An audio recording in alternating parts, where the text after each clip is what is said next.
Welcome friends, welcome into my YouTube channel English Grammar by Bankar sir. Today we are going to discuss on a very important grammatical term, that is structures of the sentences. Actually structures of the sentences, it's kinds of sentences based on structure.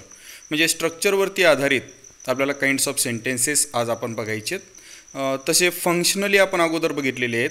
Functionally जर का kind of sentences बघितले तर आपल्याला माहिती आहेत ते म्हणजे interrogative, assertive, imperative आणि एक्सक्लेमेटरी.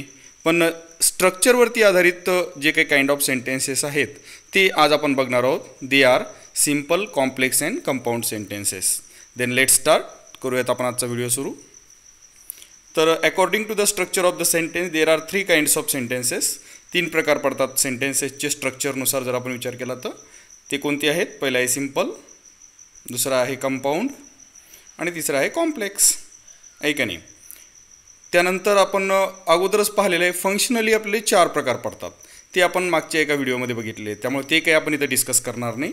आपण स्ट्रक्चरवरती आधारित असणारे जे काही काइंड ऑफ सेंटेन्सेस आहेत तेच आपण इथे बघणार आहोत.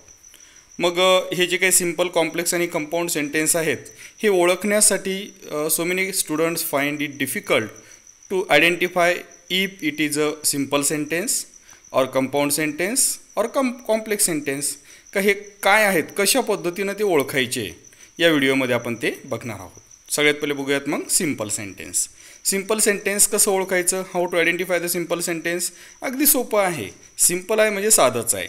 यामध्ये फक्त एकच प्रेडिकेट असतं. प्रेडिकेट म्हणजे फायनाईट वर्ब घेऊन आलेला सब्जेक्ट सोबत जोडलेला पार्ट. तो प्रेडिकेट जो आहे तर हा एकच याच्यामध्ये असतो. म्हणजे याच्यामध्ये एकच सेंटेन्स असतं, एकच क्लॉज असते आणि ती देखील मेन क्लॉज असते.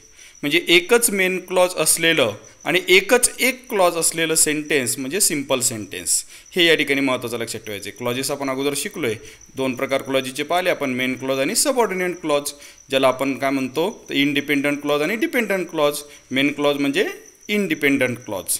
तर एकच इंडिपेंडंट क्लॉज किंवा मेन क्लॉज ज्या वाक्यामध्ये असते त्याला आपण सिंपल सेंटेन्स म्हणतो. यामध्ये कुठल्याही प्रकारची सबऑर्डिनेट क्लॉज नसते किंवा दुसरी मेन क्लॉज नसते. हे या ठिकाणी लक्षात ठेवायचं, एकच असते. हां, मग एक्झाम्पल आहे पहा. Reshma is a very beautiful girl. बघितले तुम्ही, एकच या ठिकाणी आपल्याला प्रेडिकेट दिसतंय, is a very beautiful girl. Shyam helps the poor. ऐका नाही, एकच फायनाईट वर्ब आहे या ठिकाणी, helps. I have a house to live. बरोबर आहे, एकच प्रेडिकेट आहे, have a house to leave.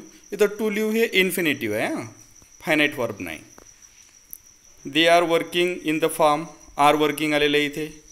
एकच आपण जर बघितलं तर प्रेडिकेटचा पार्ट या ठिकाणी आलेला आहे का नाही. पुढचं सेंटेन्स आहे बघा, कंपाऊंड सेंटेन्स. कंपाऊंड सेंटेन्स म्हणजेच काय तर हे लक्षात ठेवा.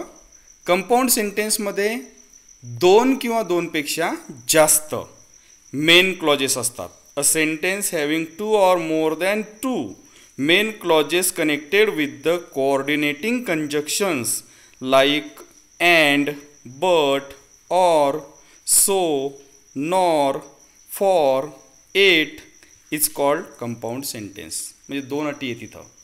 का 2 मेन क्लॉज असाव्या लागतात, म्हणजे 2 इंडिपेंडंट क्लॉज असाव्या लागतात आणि त्या देखील कशानं जोडलेल्या असाव्या लागतात तर कोऑर्डिनेटिंग कंजक्शननी. कोणती कोऑर्डिनेटिंग कंजक्शन आहे त्याच्यामधले हे कंजक्शन लक्षातच ठेवायचे. अँड आहे, बट आहे, ऑर आहे, सो आहे, नॉर आहे, फॉर आहे आणि एट आहे.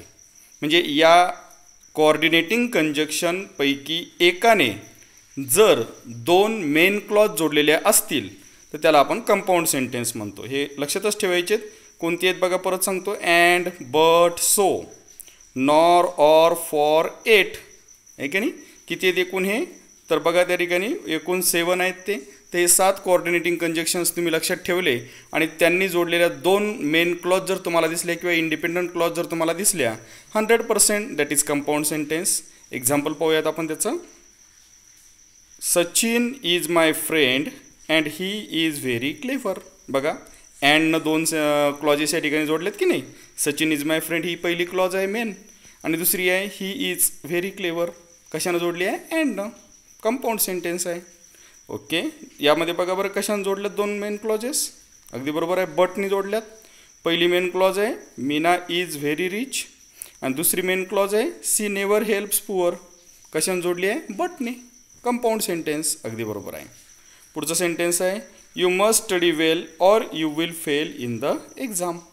कोणते दोन क्लॉज जोडल्यात सांगा? यू मस्ट स्टडी वेल ही पहिली मेन क्लॉज आहे किंवा इंडिपेंडंट क्लॉज आहे, आणि दुसरी you will fail in the exam कशाने जोडली आहे? ऑरने.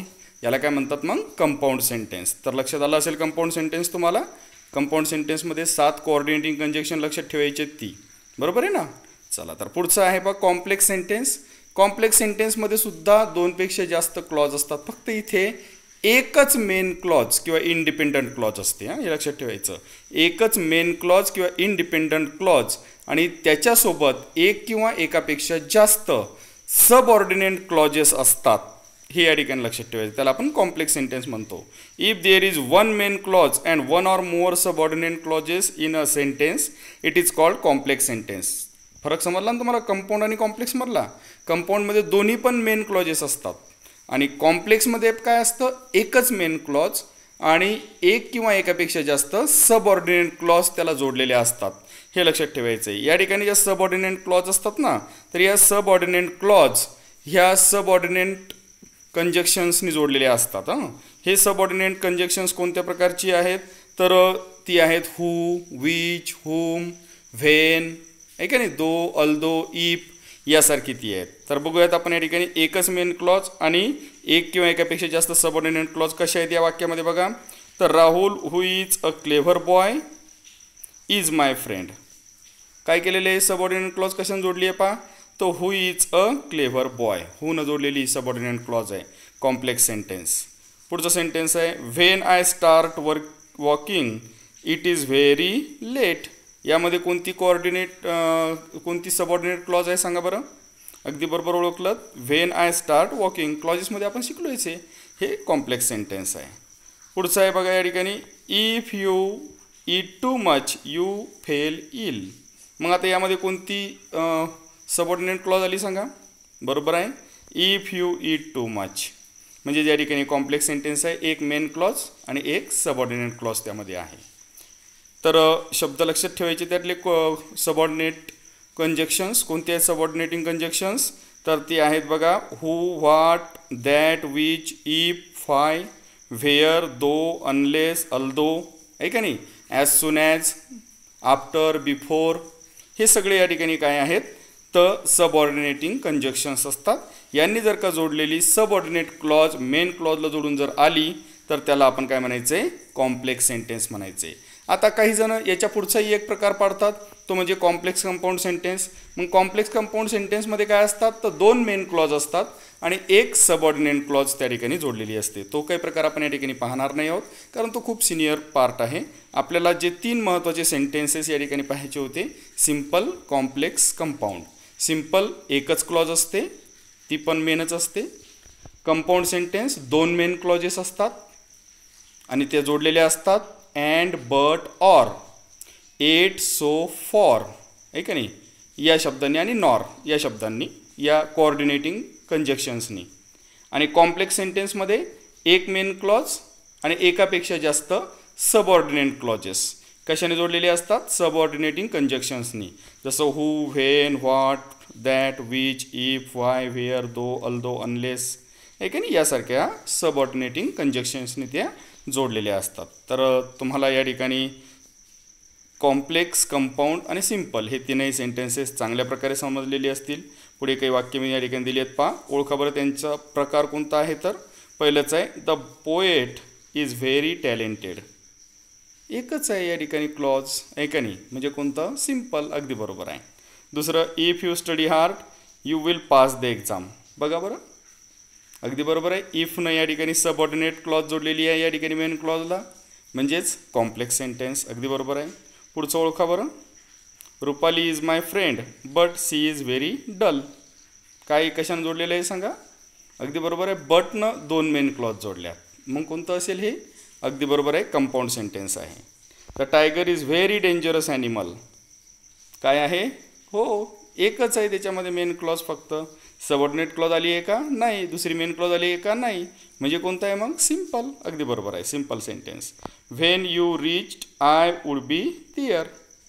बघा बरं, अगदी बरोबर आहे. मेन क्लॉजला जोडली आहे सबऑर्डिनेट क्लॉज. कशानं सुरू झालेली? व्हेननं सुरू झालेली. म्हणजे एक सबऑर्डिनेट क्लॉज, एक मेन क्लॉज. कोणतं आहे मग हे? अगदी बरोबर आहे, कॉम्प्लेक्स सेंटेन्स आहे. तर अशा पद्धतीने या ठिकाणी सिम्पल, कॉम्प्लेक्स, कंपाऊंड या तीनही प्रकारच्या सेंटेन्सेसमध्ये तुम्हाला कुठलीही समस्या राहिली नसेल असं मला या ठिकाणी 100% वाटतं.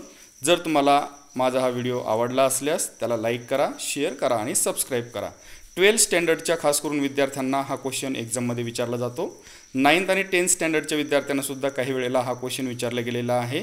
Identify the structure of the sentence. मग तो स्ट्रक्चर जे आहे सेंटेन्सचं सिम्पल आहे, कॉम्प्लेक्स आहे की कंपाऊंड आहे हे आपण या ठिकाणी आयडेंटिफाय करायचे.